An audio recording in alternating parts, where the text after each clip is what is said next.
BRS పని అయిపోయింది. BRS పని కాదు, మీ పని అయిపోయింది. ఎవరి పని? బీజేపీ పని అయిపోయింది. గతంలో మమ్మల్ని ఎగతాళి చేసిన పార్టీకి లోక్సభ ఎన్నికల్లో 0 సీట్లు వచ్చినాయి. రామచంద్రరావు, రాష్ట్ర ప్రజలను కాంగ్రెస్ బీఆర్ఎస్ మోసం చేసినాయి. రాహుల్ గాంధీ ఓ ఫేక్ ఇండియన్. రాష్ట్రంలో బీజేపీకి ఆదరణ పెరుగుతున్నదని వ్యాఖ్య.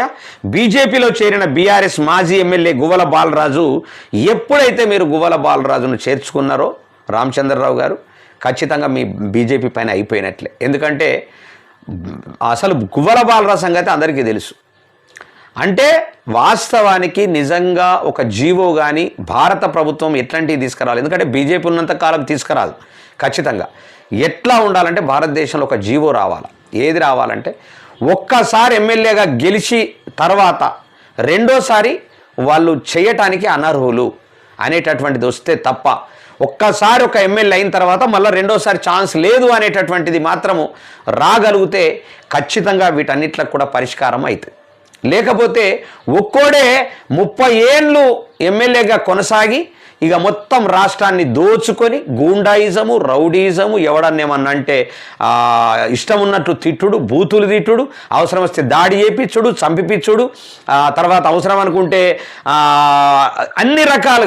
అన్ని రకాలుగా సమస్యలను క్రియేట్ చేస్తున్నది రాజకీయ నాయకుడు.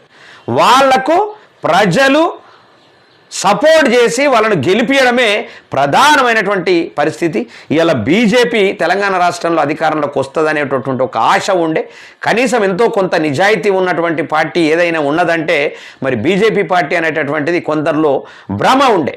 ఆ భ్రమ ఇప్పుడు ఆల్రెడీ తొలగిపోయింది. ఇక అది కూడా ఆల్రెడీ పక్తు రాజకీయ పార్టీ అయిపోయింది.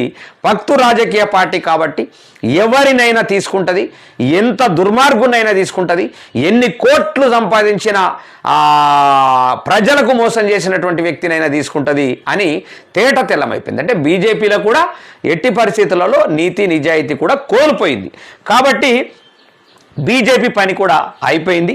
ఇక ప్రత్యామ్నాయంగా ఎవరైనా పార్టీ పెడితే తప్ప, లేదా ఇక బీఆర్ఎస్కే మొగ్గు చూపేటటువంటి అవకాశం ఉన్నది. ఒకవేళ బీఆర్ఎస్ స్టాండ్ ఉంటే మాత్రం, స్టాండ్గా అట్లనే ఉంటే ఇక ఖచ్చితంగా బీజేపీకే మన బీఆర్ఎస్కే మొగ్గు చూపేటటువంటి అవకాశం ఉన్నది. ఇలాంటి దరిద్రమైనటువంటి పరిస్థితి మాత్రం ఇక ఏదైనా సరే, ఏ పార్టీ వచ్చినా ఎవరు వచ్చినా ఈ తెలంగాణ రాష్ట్రంలో 2 భాగాలుగా విభజించబడతాయి. 2 భాగాలను ఒక్కరే పరిపాలన చేస్తారు. హైదరాబాదును మొత్తం టోటల్గా ఇతర రాష్ట్రాలకు సంబంధించినటువంటి వ్యాపారవేత్తలు, ఉద్యోగస్తులతో నిండిపోతుంది. ఇక్కడ